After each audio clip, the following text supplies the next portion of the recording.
টলিউডের রানী বলতে এক কথায় সবাই চেনে তাকে, আমাদের trolley queen Koel Mallick. Cinema জগতে তাকে সবাই কোয়েল নামে চিনলেও তার নাম রুক্মিণী মল্লিক। 1982 সালে 28শে এপ্রিল তার জন্ম। এখন বয়স 43 বছর। অভিনেতা রঞ্জিত মল্লিকের একমাত্র মেয়ে হলেও তাকে সবাই চেনে তার মন ভরানো অভিনয়ের মাধ্যমেই। জিৎ দেবের মতো আরও অনেক তাবর তাবর অভিনেতার বিপরীতে অভিনয় করে দর্শকের মন জিতেছে বারবার। 2003 সালে নাটের গুরু সিনেমার মধ্যে দিয়েই টলিউডে পা রাখে সবার প্রিয় মিষ্টি অভিনেত্রী কোয়েল। আর এই সিনেমার জন্য সে প্রথম সেরা অভিনেত্রী পুরস্কার পায় টলি সিনে অ্যাওয়ার্ডস 2004 সালে। 2007 সালে ছোট পর্দার জি বাংলা দেবী মহিষাসুর মর্দিনী অনুষ্ঠানে প্রথমবার দেবী রূপে তাকে দেখা যায়।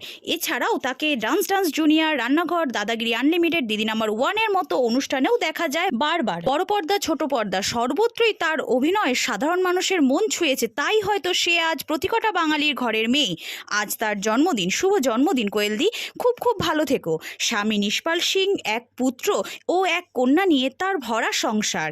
তার কাজ ও সংসার একসাথে সামলাচ্ছে দক্ষতার সাথে। তার ভক্তরা আজও পাগল তার জন্য।